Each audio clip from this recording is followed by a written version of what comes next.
É, então, obrigado por me receberem aqui. É, eu adoro falar, mas nem sempre tem gente querendo ouvir, né? Então, eu fico feliz que a gente pode estar aqui hoje. E eu vou experimentar uma coisa que eu já quero fazer há um tempo, porque eu, eu ficava um pouco, não sei, achava estranho falar do mesmo conteúdo muitas vezes, que é uma coisa que acontece com gente que dá aula, né? E aí eu comecei aquela história do canal no YouTube, porque eu falei, ao invés de eu ficar repetindo as coisas que eu sempre falo, por que que eu não gravo uma vez e aí quando eu for dar aula, eu peço para as pessoas assistirem antes e aí ao invés de dar aula eu converso, bato papo, falo dos projetos das pessoas. Então eu comecei aquele canal no YouTube nessa intenção que o nome bonitinho que dão hoje é Flip the Classroom, né? Inverte a sala de aula. As pessoas aprendem fora e aí na sala de aula bate papo e tal. Só que é muito frustrante para mim gravar vídeo no YouTube porque eu fico falando com uma câmera num quarto, imaginando pessoas assistindo. É uma coisa muito louca. Isso sem falar na edição, né? E eu estava com essa ideia, como é que é então se a gente fizer um encontro com pessoas reais, aí grava esse encontro e põe lá. Então, o nosso encontro de hoje é a primeira experiência disso, com o trabalho do Manfred Max Neef, que, como o nome dele claramente evidencia, é chileno, né? Tem super nome de chileno, Manfred Max Neef.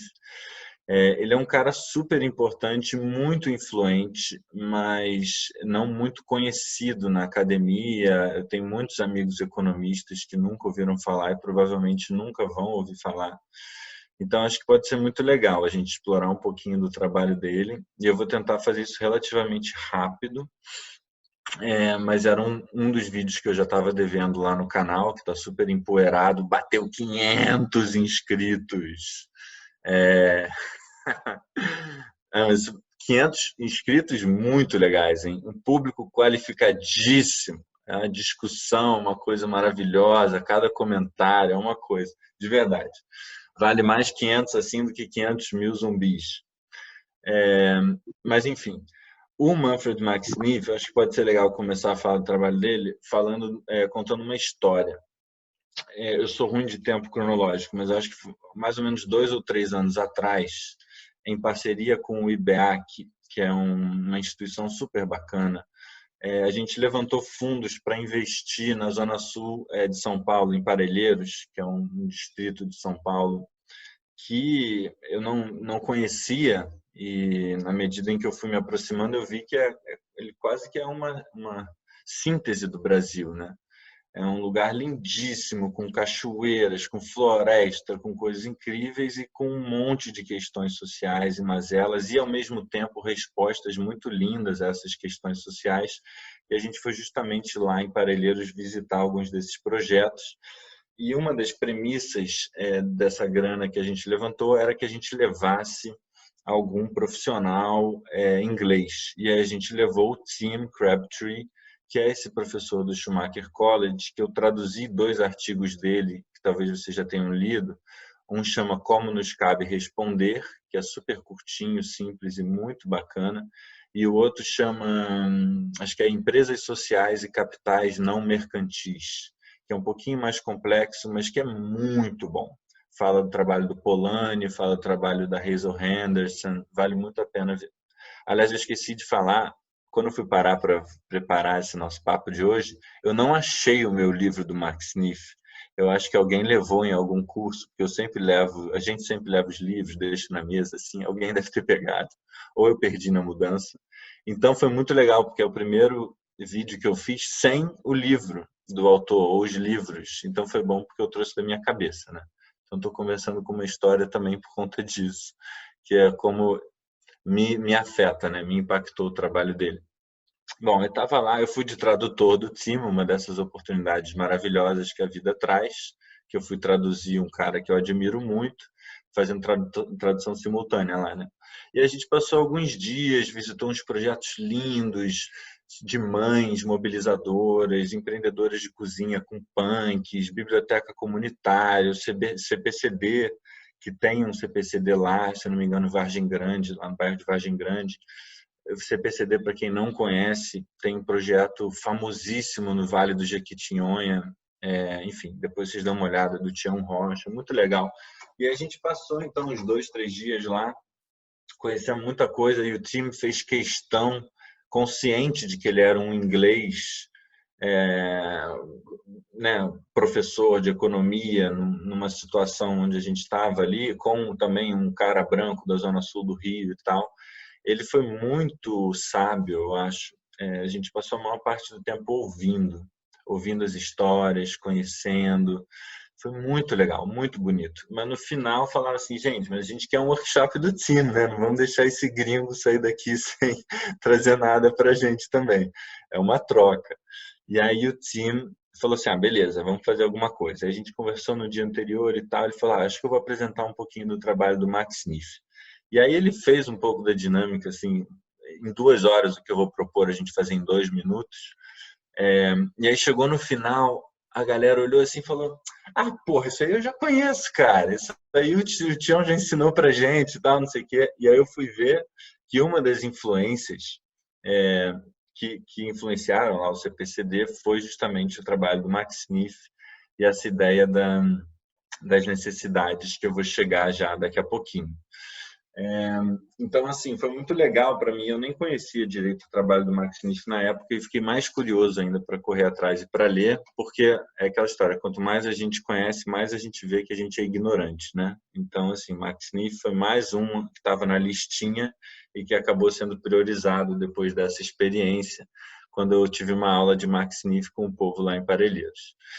Bom, então o que é esse cara chileno com nome estranho que trabalhou na Shell por décadas, que depois veio a ganhar o Rights Livelihood Award, que é tipo o Nobel alternativo, e que morreu, se eu não me engano, há 2, 3 anos, se não morreu não faz muito tempo. O que ele veio trazer para a gente, então? Um dos trabalhos dele chama Desenvolvimento à Escala Humana. Então, acho que uma das grandes críticas que ele trazia era dessa ideia da gente ver a economia a partir de muitas abstrações. Abstrações em números, em indicadores, abstrações em países, ver o mundo inteiro e tal, e se desconectando muito das pessoas. Então, como é que a gente pode pensar a economia a partir dos pés descalços, né? Essa era uma coisa que ele falava também, barefoot economics, né? Como é que a gente pode se conectar com as pessoas reais da vida e pensar o desenvolvimento a partir delas. Então, uma coisa que ele trazia era assim, o desenvolvimento econômico, esse desenvolvimento à escala humana, ele não é sobre objetos, ele é sobre pessoas. E quando a gente está olhando para PIB e alguns outros indicadores, a gente está basicamente olhando para coisas, né? Olhando para objetos. E a gente deveria estar olhando, então, para as pessoas. Então, como é que a gente pode pensar a evolução? Estamos evoluindo? Não estamos evoluindo a partir das pessoas. No outro encontro que eu tive com vocês aqui, a Bela estava falando da Kate, né, do trabalho do Donut, da Rosquinha, que também está lá no YouTube. A Kate, para pensar o desenvolvimento social, para pensar a medir isso, ela estava olhando para as ODS, né, para os indicadores lá que a ONU trouxe. O Max Smith, ele traz uma outra proposta que ela é bem diferente, não só em termos de que indicador ele usou, mas como ele pensa a própria ideia de indicador. Antes dele morrer, bom, claro que a palestra foi antes dele morrer, né? Mas ele deu uma palestra que está no YouTube, que tem um cara muito legal que desenvolveu o Economics for the Common Good, que é um outro dashboard de indicador, tipo o Sistema B, né, para as empresas. Ele pensou uma outra para as empresas, que chama Economy for the Common Good, esqueci o nome dele agora. E ele faz uma pergunta para o Max Smith em relação a indicadores. Você não acha que os indicadores estão errados e tal, não sei o quê? Aí o Max Smith responde assim, cara, eu não sei se a gente vai conseguir... Eu estou parafraseando aqui, tá? Eu não sei se a gente vai conseguir sair desse buraco com indicadores. Eu não sei se é tirar um indicador e botar outro, sabe? Não sei se é esse o caminho. Ele responde uma coisa assim, já bem velhinho, é bem interessante. Já é na parte de perguntas e respostas lá da palestra. Eu já vou entrar, então, no que ele queria trazer em relação a como seria, então, ver o desenvolvimento econômico a partir das pessoas. Mas só pegar uma linha que a última vez que eu tive com vocês, a gente também trocou essa ideia rapidamente. Um dos últimos trabalhos dele que eu tive contato foi o trabalho onde ele apresentou essa hipótese do limiar, do threshold, né? Threshold hypothesis, esse limiar. O que ele propunha? Que se a gente for ficar vendo o desenvolvimento, o progresso a partir de coisas, de objetos, que pode ser resumido no PIB, a partir de um determinado momento, o crescimento econômico, nessa perspectiva, pode significar involução social. Ou seja, você está crescendo o PIB, pode estar piorando a qualidade de vida das pessoas. E eu não voltei lá, estou dando uma orelhada aqui, tá? Mas posso depois pesquisar isso melhor. Mas, se eu não me engano, os Estados Unidos já passou disso há umas 3 ou 4 décadas. Os Estados Unidos já passou desse limiar. Não sei exatamente como ele fez essa conta. E eu acho muito triste e notável o que está acontecendo lá, por exemplo, em termos da epidemia de opioides, né? Que é um tema muito sério, saúde mental, não quero brincar com isso, eu sei que é uma coisa, ainda mais agora em pandemia, a gente está sob muita pressão psicológica, mas assim, o uso de remédios, de opioides, de drogas, o nível de depressão, de suicídio, etc., nos Estados Unidos, não sei se vocês estão acompanhando, tive acesso a um infográfico anteontem, por coincidência, eu posso mandar depois para vocês, Bela, se você puder anotar e me cobrar depois. Isso, para mim, sugere que o crescimento econômico não necessariamente está significando melhoria de bem-estar, de qualidade de vida, assim como fuzilamentos em massa, enfim, todas essas outras coisas que a gente vê que são sinais de uma sociedade doente, né? Então, essa foi uma das últimas contribuições que o Max Smith trouxe. E aí vamos, então, para a parte legal. O que ele trouxe em relação a... Então, como é que a gente pode medir se o mundo está avançando ou não está avançando? Aí eu vou propor para vocês responderem aqui no chat. E quem está no YouTube pode pausar o vídeo e tentar refletir sobre isso. O que a gente fez lá em Parelheiros. E, de alguma maneira, a gente... Como é que fala? A gente fez emergir a teoria dele e não necessariamente ensinou a teoria dele, né? Então, o que eu quero perguntar para vocês, e vocês podem responder aí no chat, vai me ajudar, é o seguinte: não precisa ser uma resposta, são várias, tá? Tipo, sai digitando mesmo. O que é mais importante na sua vida? O que faz a sua vida valer a pena? O que faz a sua vida ter sentido? O que faz a sua vida ser possível?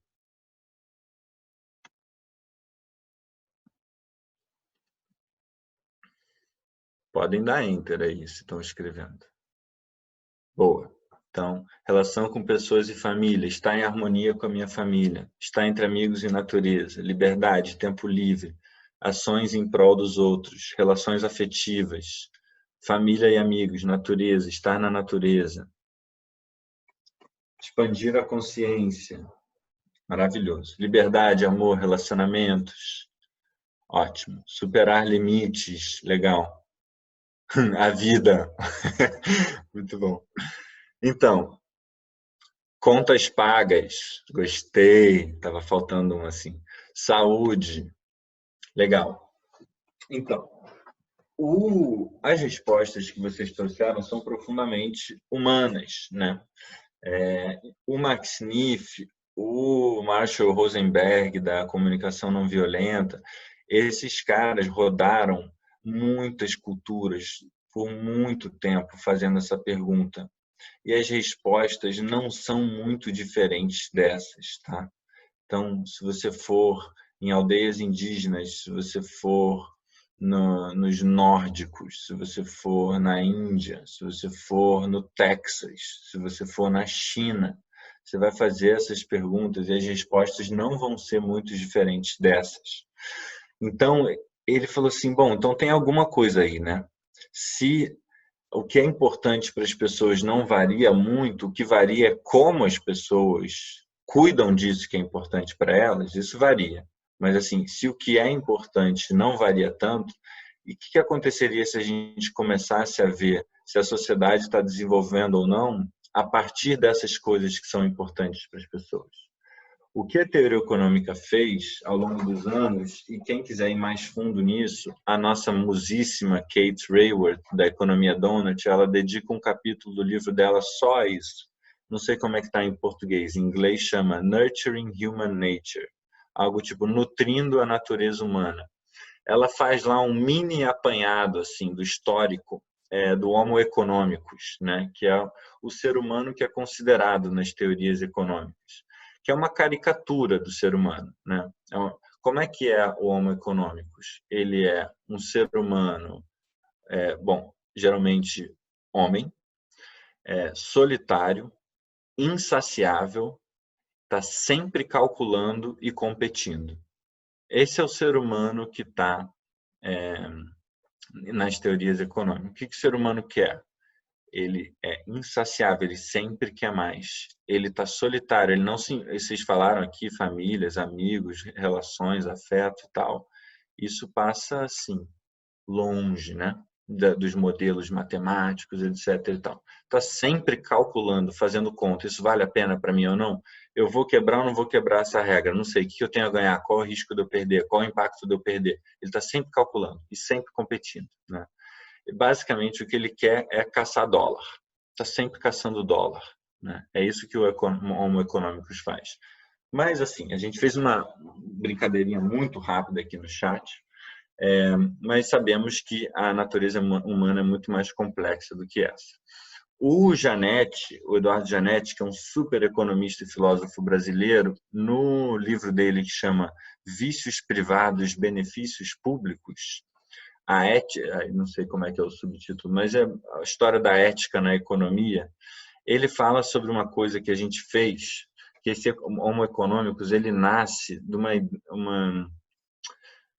uma ideia que é muito importante para a economia, que é da engenharia econômica, né? A engenharia econômica, nas palavras dele, assim, ela baseia-se em hipóteses comportamentais altamente simplificadas e padronizadas da natureza humana, sobre as quais se constroem modelos sofisticados. Então, se o ser humano é tão complexo como o que vocês estão trazendo aí, se tantas coisas importam para a gente, eu imagino que se eu fizesse essa pergunta para vocês há 6 meses atrás, pré-pandemia, talvez natureza não ia surgir tanto, talvez família não ia surgir tanto, talvez relações próximas não ia surgir tanto, porque a gente está sempre mudando.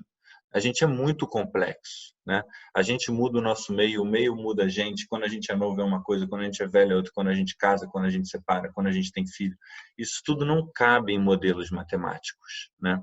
Então, na medida em que a economia, que é uma ciência social, foi se tentando cada vez mais ir para o lugar das quantificações, das contas, essa complexidade do ser humano foi sumindo, né? Então, voltando à origem não, ou indo para frente, talvez, para o trabalho do Max Smith, o que ele propõe? Que por trás de todas essas respostas que vocês trouxeram, existem necessidades. A etimologia de necessidade é aquilo que não cessa. Ou seja, chova ou faça sol, você é velho, você é novo, homem, mulher, nenhum dos dois, tanto faz. Você vai ter as mesmas necessidades. O que vai variar nas diferentes culturas, nos diferentes tempos da sua vida, nos diferentes tempos da história, o que vai variar é como a gente satisfaz essas necessidades, tá? A mesma abordagem das necessidades e vale dizer, as necessidades, ao contrário do Homo econômicos, que é insaciável, as necessidades elas são finitas, no sentido do espectro de necessidades, são finitas e são saciáveis. Tem uma hora que você não precisa mais daquilo, né? O que o Charles Eisenstein vai falar, que é um outro autor que eu imagino que vocês devem ter tocado nele por aqui, ele é maravilhoso, né? O que o Eisenstein fala é que a ganância ela é uma doença. né? A ganância, ela é uma patologia. A ganância, ela é necessidades não satisfeitas e a pessoa não encontrou ainda formas de satisfazer aquela necessidade de verdade. Então, ela está doente de uma forma meio... é, me perdi a palavra aqui, mas de uma forma meio louca, buscando satisfazer sem conseguir. Então, ela fica tentando aquela mesma estratégia que, para quem está olhando de fora, parece ganancioso, destrói o planeta, destrói relações, gera pobreza, um monte de coisas horrorosas, mas é uma doença. Tá? Então, são necessidades não satisfeitas. E aí, essa abordagem das necessidades, tem muitas pessoas que usam. Eu acho que é por isso também que eu me conectei muito com o trabalho do Max Neef, porque ele é um economista que trouxe isso e trouxe abordagens para cidades usarem isso, para países usarem isso. Mas a gente tem o mais famoso, o Maslow, da pirâmide de Maslow, né? Muita gente que fez administração, psicologia e tal, já deve ter ouvido falar da pirâmide de Maslow. A pirâmide de Maslow, minha avaliação, roubada, tá? O Maslow, depois, se vocês quiserem, no Perguntas e Respostas, a gente pode entrar mais fundo. Mas o que ele fez ali foi pseudociência total, tá? Mas tinha alguma coisa ali que era bacana, que era essa ideia das necessidades. O problema é pirâmide. O problema é achar que as pessoas vão primeiro satisfazer uma coisa, depois outra. E aí, quando você... A última vez que eu vi, eu posso estar errado agora, mas a última vez que eu vi, o brasileiro, classe D, C, D, E, gastava mais com celular do que com educação para os filhos, né? Então, assim, a gente não segue a pirâmide, porque a gente e aí o Max Neef vai trazer, a gente é também manipulado de diversas formas para satisfazer ou pseudo-satisfazer mais algumas necessidades do que outras. Mas isso é lá na frente, botei a carroça na frente dos bois. Vamos voltar. Se não fosse ao vivo, agora eu ia fazer o quê? Ia cortar o vídeo, não sei o quê, mas não tem, é ao vivo, entendeu? Aí você tem que seguir.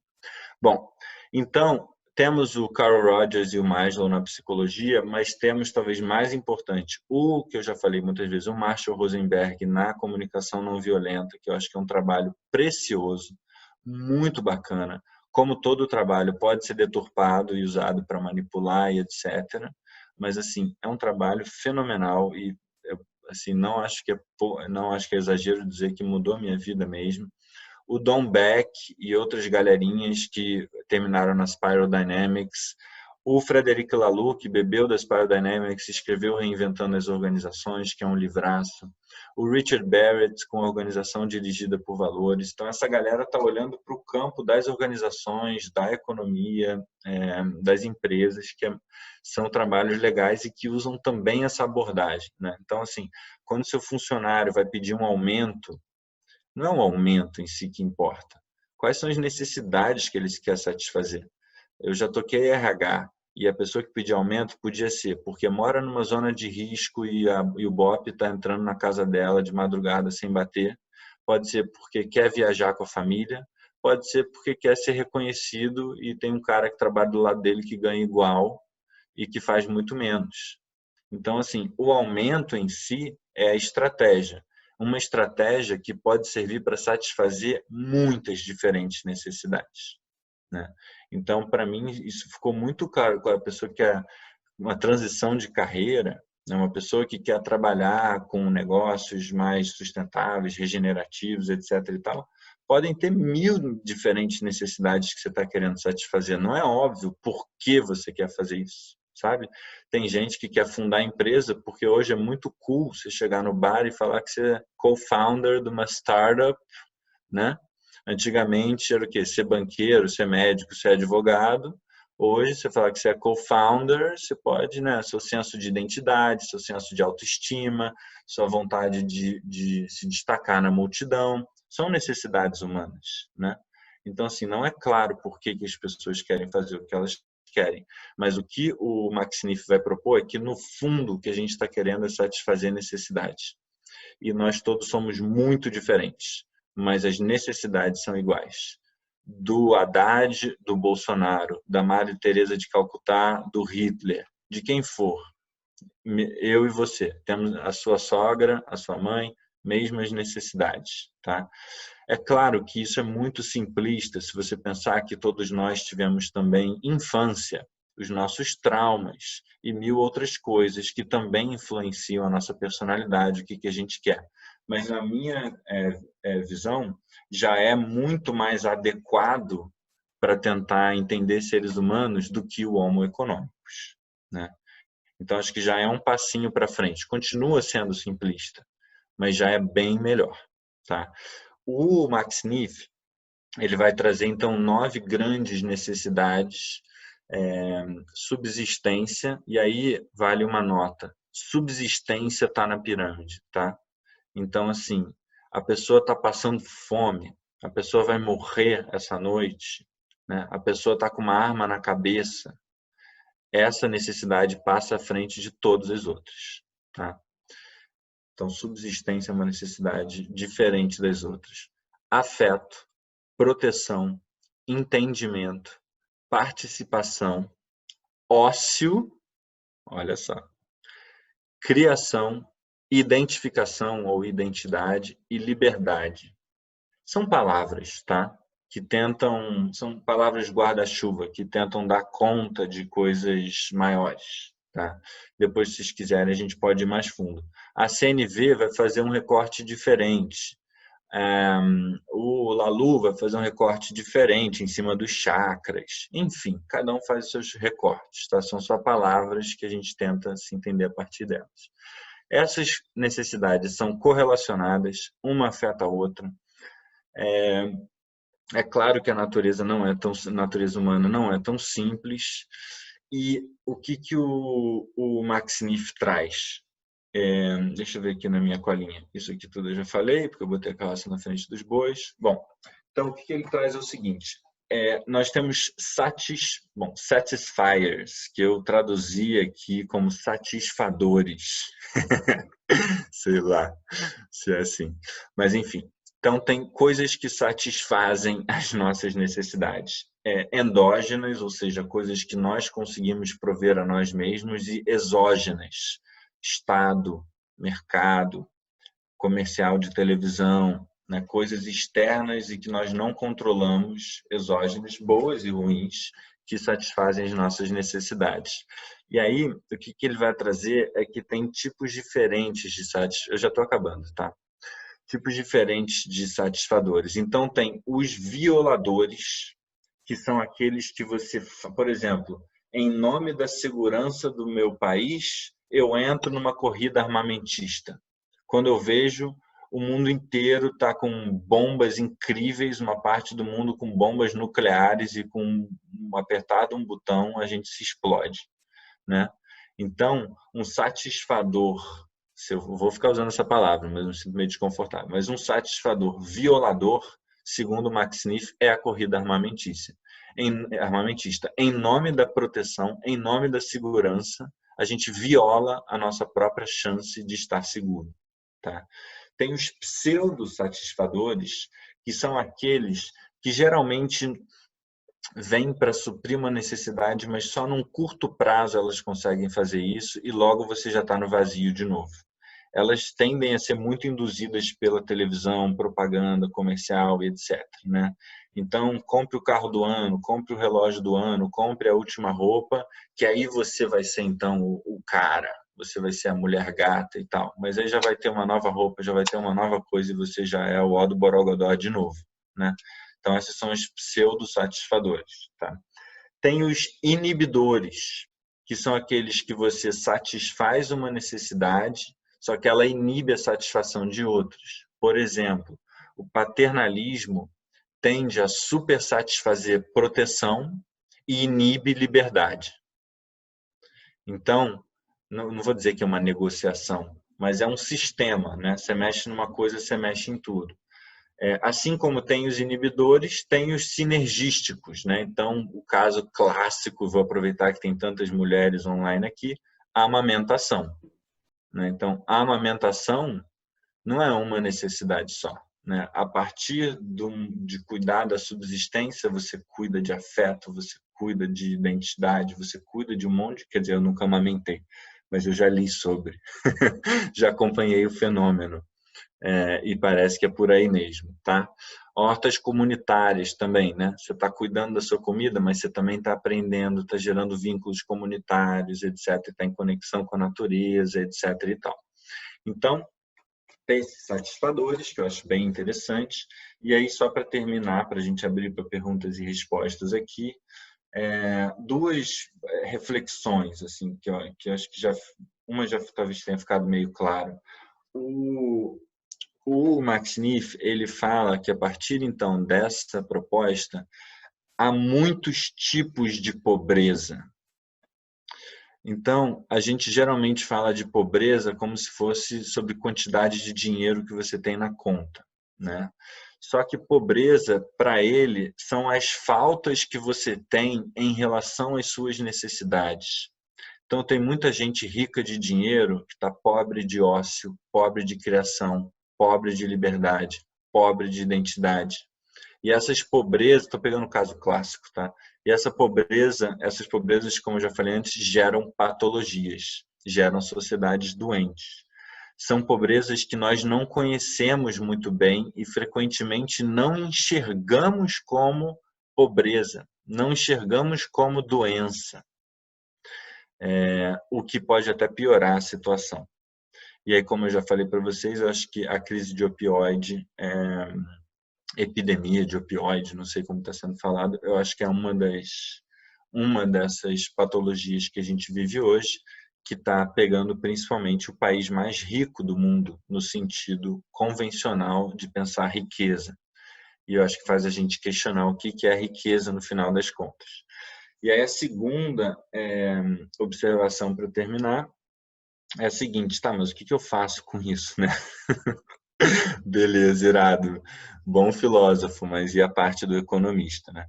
Então, o que o Max Neef não só sugere, mas fez, e aí nos livros deles vocês podem achar, e tem muito, assim, não sei se ele vai gostar de eu falar isso, tá? Mas tem muita cópia aberta do livro, todos os trabalhos dele na internet.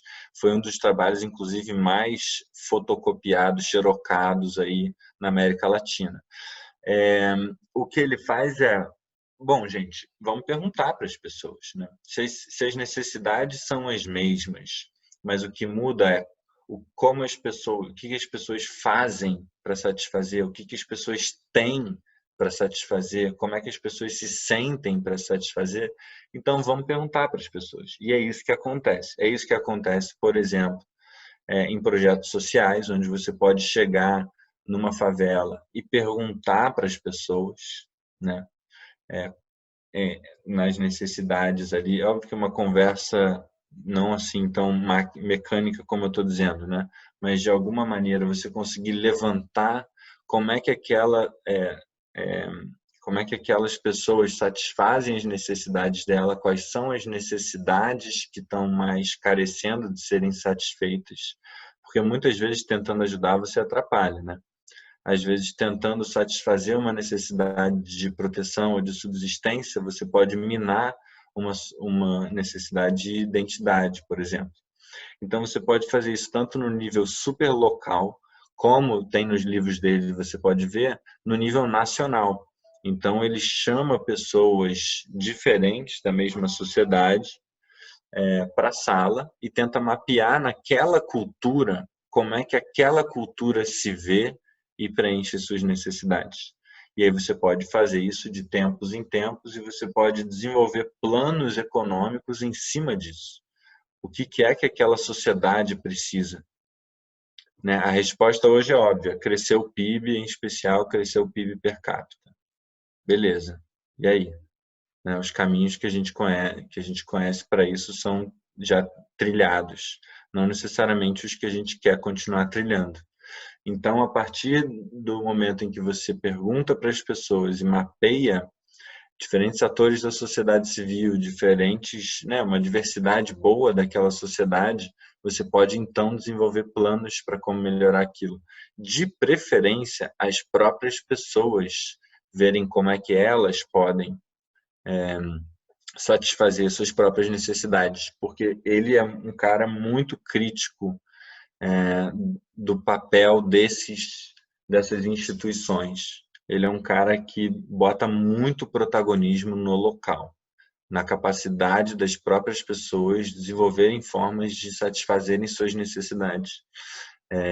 Mas é claro, tem programas de governo que podem ajudar, é, indústrias podem ajudar, né? Ele não é contra essas coisas. Bom, a minha leitura do trabalho dele é que ele não é contra essas coisas, mas ele tem duas orelhas de pé quando você vai falar de pessoas outras te ajudando, sabe?